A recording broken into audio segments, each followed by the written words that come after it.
আসসালামু আলাইকুম। আমি ইসমাইল সকলকে স্বাগতম। আজকে আমি অনার্স চতুর্থ বর্ষের বিচ্ছিন্ন গণিতের এক্সাম্পল 17 নিয়ে আলোচনা করব। ম্যাথটি হচ্ছে দেখাও যে নিচের গ্রাফ দ্বয় সমচিত্রক নয়, অর্থাৎ আমাদের দেখাইতে হবে এই দুইটা গ্রাফ সমচিত্রক নয়, যা ন্যাশনাল ইউনিভার্সিটিতে 14 এবং 17 সালে আসছিল। তাহলে এই ম্যাথটি করার আগে আমি কিছু কথা বলে নেই সমচিত্রক নির্ণয়ের ব্যাপারে। কখন আমরা বুঝবো গ্রাফ দ্বয় সমচিত্রক হবে এবং কখন গ্রাফ দ্বয় সমচিত্রক হবে না। যদি আমাদের তিনটা শর্ত সিদ্ধ করে তাহলে বুঝবো গ্রাফ দ্বয় সমচিত্রক।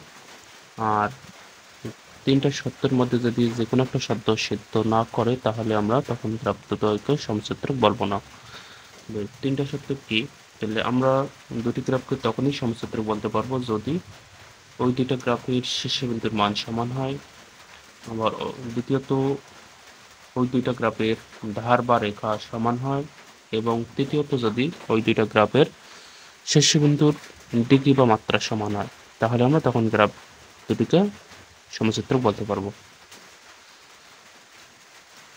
আর যদি এই তিনটা শর্তের মধ্যে যে কোনো একটা শর্ত সিদ্ধ না করে, যেমন ধরেন এই দুটো গ্রাফের মধ্যে দুইটা গ্রাফের শীর্ষবিন্দু একই হইল, আবার ধার বা রেখাও সমান হইল, কিন্তু ডিগ্রি বা মাত্রা সমান হইল না, তাহলে আমরা তখন গ্রাফ দুটিকে সমচিত্রক বলতে পারবো না। কারণ আমরা গ্রাফ দ্বয়কে তখনই সমচিত্রক বলতে পারবো যখন আমাদের দুটি গ্রাফের শীর্ষবিন্দুর মান, দুটি গ্রাফের ধার বা রেখার মান এবং দুটি গ্রাফের মধ্যে ডিগ্রি বা মাত্রা মান সমান হবে, তখনই আমরা গ্রাফ দুটিকে সমচিত্রক বলতে পারবো। চলেন এখন সমাধানে যাই। তাহলে এখন দেখেন এখানে আমাদের জি1 গ্রাফের ক্ষেত্রে, এখানে আমাদের শীর্ষবিন্দু রয়েছে 5টি, 1টি 2টি 3টি 4টি 5টি শীর্ষবিন্দু। অনুরূপভাবে জি2 গ্রাফের মধ্যে আমাদের শীর্ষবিন্দু রয়েছে 5টি, 1টি 2টি 3টি 4টি 5টি। তাহলে আমরা বলতে পারি জি1 এবং জি2 দুটি গ্রাফের 5টি করে শীর্ষবিন্দু বিদ্যমান।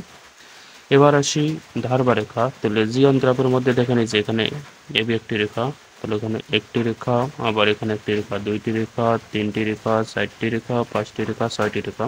তাহলে আমরা জি1 গ্রাফের মধ্যে পাইলাম 6টি রেখা। অনুরূপভাবে জি2 গ্রাফের মধ্যেও দেখেন যে এখানে একটি রেখা, 2টি রেখা, 3টি রেখা, 4টি রেখা, 5টি রেখা, 6টি রেখা, অর্থাৎ জি2 গ্রাফের মধ্যেও আমরা 6টি রেখা পাইলাম। তাহলে আমরা বলতে পারি জি1 এবং জি2 গ্রাফের মধ্যে 6টি রেখা বা ধার বিদ্যমান। তাহলে আমরা কি পাইলাম? জি1 এবং জি2 গ্রাফের মধ্যে শীর্ষবিন্দু একই পাইলাম এবং ধার বা রেখাও একই পাইলাম। এবার আমরা দেখব এই দুইটা গ্রাফের মধ্যে ডিগ্রি বা মাত্রা সমান কিনা। যদি ডিগ্রি বা মাত্রা সমান হয় তাহলে আমরা তখন গ্রাফ দুটিকে সমচিত্রক বলতে পারবো। আর যদি ডিগ্রি বা মাত্রা এই দুটো সমান না হয় তখন আমরা গ্রাফ দুটিকে সমচিত্রক বলতে পারবো না। এখন আসি ডিগ্রি জি1 গ্রাফের ক্ষেত্রে শীর্ষবিন্দুর ডিগ্রি বা মাত্রা বের করব। জি1 গ্রাফের ক্ষেত্রে এর শীর্ষবিন্দুর ডিগ্রি হচ্ছে 2, কারণ এর থেকে আমাদের দুইটি রেখা বের হয়েছে, একটি দুটি, সে কারণে এর ডিগ্রি বা মাত্রা 2। অনুরূপভাবে বির ডিগ্রি বা মাত্রা 2 হবে, কারণ বি থেকেও দুইটি রেখা বের হয়েছে, যে একটি রেখা দুইটি রেখা, সে কারণে বির মাত্রাও 2। অনুরূপভাবে সি থেকে আমাদের দুইটি রেখা বের হয়েছে, সে কারণে আমরা বলতে পারি সি থেকে আমাদের এখানে 3টি রেখা বের হয়েছে, একটি 2টি 3টি, সেখানে আমরা বলতে পারি সি শীর্ষবিন্দু ডিগ্রি বা মাত্রা আছে 3। অনুরূপভাবে ডি বিন্দু থেকে আমাদের দেখেন একটি রেখা 2টি রেখা বের হয়েছে, সেখানে আমরা বলতে পারি ডি বিন্দু ডিগ্রি বা মাত্রা 2। অনুরূপভাবে দেখেন এখানে এই বিন্দু থেকে আমাদের একটি 2টি রেখা বের হয়েছে, না সরি, এই বিন্দু থেকে দেখেন 3টি বের হয়েছে, যে একটি 2টি 3টি রেখা বের হয়েছে, সেখানে বলতে পারি এই শীর্ষবিন্দুটা ডিগ্রি 3। অনুরূপভাবে দেখেন জি2 গ্রাফের ক্ষেত্রে এই শীর্ষবিন্দুর আমাদের ডিগ্রি হবে 4, কারণ এখানে এই বিন্দু থেকে 4টি রেখা বের হয়েছে, যে একটি রেখা 2টি রেখা 3টি রেখা 4টি রেখা, সেখানে আমরা বলতে পারি এই বিন্দুর শীর্ষবিন্দুর ডিগ্রি 4। অনুরূপভাবে আমাদের বি বিন্দু থেকে 2টি রেখা বের হয়েছে, যে একটি 2টি, সেখানে বি এর ডিগ্রি টু, এরপর সি বিন্দু থেকে আমাদের একটি রেখা, দুইটি রেখা, তিনটি রেখা, অর্থাৎ সি বিন্দু থেকে আমাদের একটি রেখা, দুইটি রেখা, তিনটি রেখা বের হয়েছে। সেই কারণে আমরা বলতে পারবো এই সি বিন্দুর ডিগ্রি বা মাত্রা 3। এরপর ডি বিন্দু থেকে আমাদের দেখেন একটি রেখা, দুইটি রেখা বের হয়েছে। সেখানে আমরা বলতে পারি যেটু গ্রাফের ডি বিন্দুর ডিগ্রি হচ্ছে 2। অনুরূপভাবে এই বিন্দু থেকে আমাদের শুধু একটি মাত্র রেখা বের হয়েছে, তাহলে আমরা বলতে পারি এই শীর্ষ বিন্দুর ডিগ্রি মাত্রা 1। তাহলে দেখেন এখানে আমরা কি পাইলাম, এখানে দেখেন এ শীর্ষ বিন্দুর ডিগ্রি মাত্রা পেয়েছে 2 জি1 গ্রাফের ক্ষেত্রে, আর জি2 গ্রাফের ক্ষেত্রে এ শীর্ষ বিন্দুর ডিগ্রি মাত্রা পেয়েছে 4। দেখেন এখানে পেলাম 1 আর এখানে পেলাম 4। তাহলে কি আমাদের সমান বের হয়েছে? সমান বের হয়নি।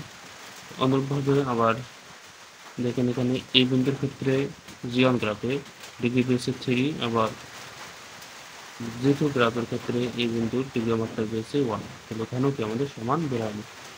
তাহলে যেহেতু আমাদের ডিগ্রি বা মাত্রা সমান বের হয়নি, তাহলে সেহেতু আমরা বলতে পারি গ্রাফটা সমসূত্রক নয়। তাহলে যেহেতু জি1 এবং জি2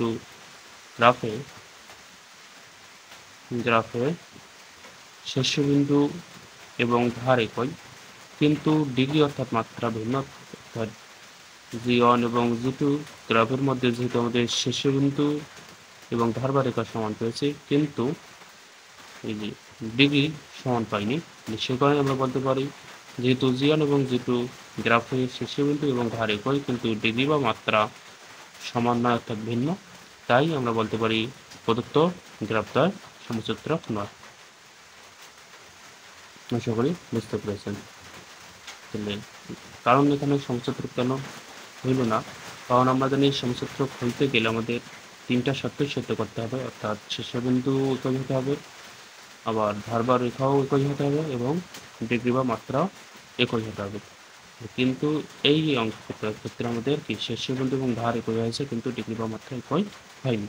কিন্তু যেহেতু আমাদের ডিগ্রি বা মাত্রা একই হয়নি, সে কারণেই আমরা বলতে পারি প্রদত্ত গ্রাফটা সমসূত্রক নয়। আশা করি বুঝতে পেরেছেন। এরপরে যদি কারো কথা বুঝতে সমস্যা হয় আমাকে কমেন্টে জানাবেন, আমি বুঝিয়ে দেওয়ার চেষ্টা করব। এ পর্যন্তই।